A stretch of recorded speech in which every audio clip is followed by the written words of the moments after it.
Hi friends, कैसे हैं आप सब। Welcome to my channel J literature with जैसर क्लासेस।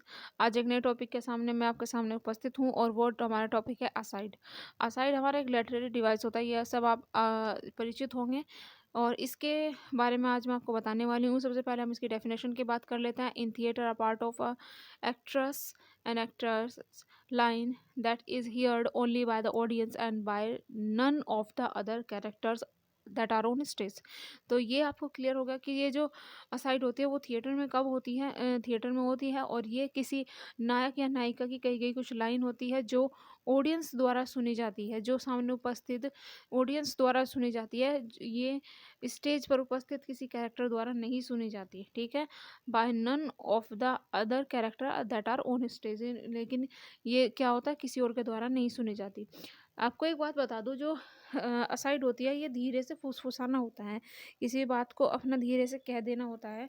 जो मतलब कैरेक्टर को पता रहेगा, जो एक बोल रहा है या जिसके बारे में ये है, ये उसको पता होगा और सामने ऑडियंस को पता होगा, लेकिन स्टेज पर किसी भी व्यक्ति को इस असाइड के बारे में पता नहीं होता।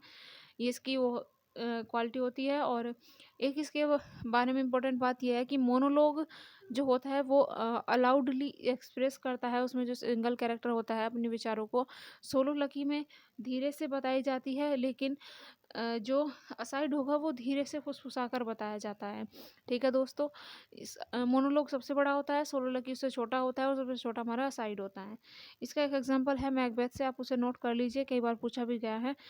टाइम दाउ एंटिसिपेटेड माई ड्रीड एक्सप्लॉइट्स, ठीक है। तो ये मैकबेथ ने मैकबेथ कहा। मैकबेथ बोलता है, जो ट्रेजेडी है मैकबेथ में शेक्सपियर द्वारा लिखी गई ये लाइन है, ठीक है। तो मैकबेथ की एक कोटेशन है, आपने नोट कर लीजिए। टाइम दाउ एंटिसिपेटेड माई ड्रीड एक्सप्लॉइट्स, ठीक है। तो टाइम को इसमें मैकबेथ टाइम से कहता है कि तुमने मेरे जो ड्रीड एक्सप्लॉइट्स थे उनको एंटिसिपेट कर लिया है, ठीक है दोस्तों। यहाँ तक क्लियर हुआ। नेक्स्ट चलते हैं। आशा करती हूँ कि ये टॉपिक आज मैं आपका क्लियर करा दूँ। असाइड में मैंने आपको बताया कि ये क्या होता है, लिटरेरी डिवाइस होता है, ठीक है। इसके बारे में थोड़ा हम क्लियर कर लेते हैं। A device in which a character in a drama makes a short speech which is heard by the audience and none by the other character in the play. ये मैं आपको बता चुकी हूँ। इसका एक एग्जांपल है, मैं हेमलेट से लेकर आई हूँ। ये कब का है? In William Shakespeare's Hamlet the chamberlain Polonius confronts Hamlet, ठीक है। जो पोलोनियस होता है ये बात कहता है हेमलेट के सामने in a dialogue concerning Polonius daughter Ophelia. Polonius speak this aside. तो ये असाइड किसके द्वारा कही गई है? ये पोलोनियस के द्वारा कही गई है अपनी बेटी ओफिलिया के बारे में, ठीक है दोस्तों।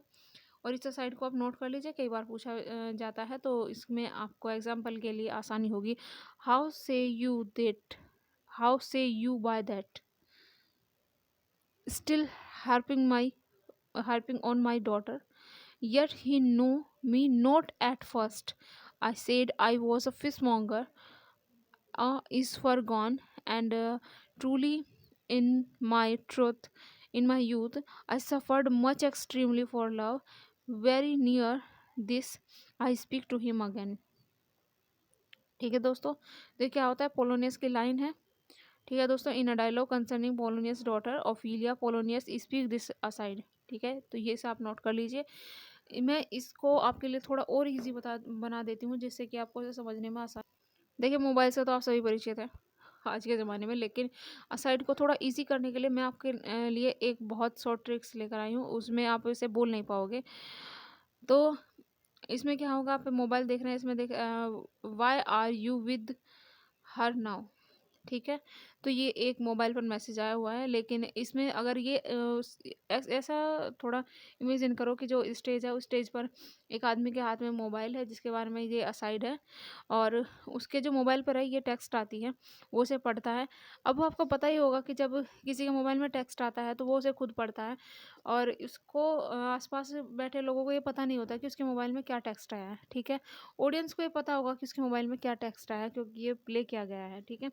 तो अब ये क्या होगा कि किस स्टेज पर किसी को नहीं पता है, स्टेज पर कोई इस बारे में नहीं जानता, सामने बैठी ऑडियंस को पता है, और जो सिंगल कैरेक्टर है उसको ये पता है। तो ये क्या हुआ, ये इस तरह से असाइड क्या होती है, वो इसी तरह से होती है कि जो स्टेज पर आदमी है उन्हें इस बारे में पता नहीं होता, सामने ऑडियंस को पता होता है और उस व्यक्ति को पता होता है। While watching a movie, a character in the movie receive a text message, only that character and the audience you can read what is written and not other character. जैसे कि ऐसा इमेजिन करो कि कोई मूवी देख रहे हैं और उसमें एक कैरेक्टर है जिसकी मूवी के अंदर जिसके मोबाइल पर एक मैसेज आता है, और इसे क्या सिर्फ वो कैरेक्टर जानता है और आप जानते हो, जो ऑडियंस हो आप जानते हो, लेकिन जो मूवी में और व्यक्ति है वो इस बारे में नहीं जानते। ठीक है दोस्तों, तो ये क्या होता है, ये जो असाइड होता है वो इसी तरह का होता है। ठीक है, अब आप इसे नहीं भूलोगे। इसके बारे में थोड़ा और जानते हैं। इसके बारे में a brief comment made on stage to the audience so that the other character can not hear. ये क्या होगा कि एक ब्रीफ कमेंट होती है स्टेज पर ऑडियंस के सामने, लेकिन जो कैरेक्टर होते हैं और अदर कैरेक्टर होते हैं उनको इस बारे में पता नहीं होता। ये एक कैरेक्टर की कमेंट होती है जो ऑडियंस को पता होती है, लेकिन स्टेज पर उपस्थित किसी व्यक्ति को पता नहीं होती। इसका एक एग्जांपल मैं आपके लिए लेकर आई हूँ इन रोमियो एंड जूलियट के में। एक जो बालकनी सीन है वहाँ से, उसमें जूलियट कहती है, O Romeo Romeo wherefore art thou Romeo, deny thy father and refuse thy name, और if thou wilt not be but sworn my love. ठीक है, and I no longer be a Capulet. तो इसमें जो Romeo Juliet है वो उससे कहती है कि तुम अब वो मैं अपने पिता को भूल जाओ, अपने नाम को भूल जाओ और मेरे साथ रहो, अब मेरे प्रेम के साथ रहो, और अब मैं ज़्यादा दिन तक कैपुलेट नहीं बनना चाहती। वो जो रोमियो होती है, जूलियट होती है, वो एक कैपुलेट फैमिली से बिलोंग करती है, तो वो क्या कहते हैं कि मैं कैपुलेट नहीं बनना चाहती, मतलब वो उससे शादी के लिए बोल रही है। तो इसमें क्या होगा, जो रोमियो है वो एक असाइड बोलता है इसमें, सेल आई हियर मोर, क्या मतलब वो कहता है कि मतलब अपने मन में सोच रहा है, वो बहुत धीरे से कहता है कि क्या मैं ये और सुन सकता हूँ, and shall I speak at this, और क्या मैं इस पर जवाब दे सकता हूँ।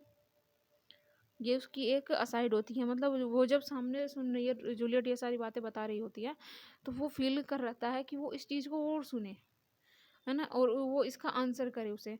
तो ये वो चीज़ें अपने मन में सोच रहा है, लेकिन सामने जो जूलियट है उसे ये नहीं पता कि वो क्या साइड बोल रहा है। ठीक है दोस्तों, तो इस तरीके से मैंने आपके सामने मैकबेथ, हैमलेट और रोमियो एंड जूलियट से कुछ एग्जाम्पल आपके सामने रखे हैं, ताकि ये चीज़ें आपके लिए क्लियर भी हो जाए, ताकि आप इन चीज़ों को समझ सको। साथ ही अगर ये एग्जाम्पल्स आपके सामने एग्जाम्स में आते हैं, तो आप इन चीज़ों को सीधे से आंसर कर पाओगे कि ये असाइड है। ठीक है दोस्तों, आप अंतर कर पाओगे कि मोनोलॉग में क्या अंतर होता है, सोलोलॉगी में क्या अंतर होता है।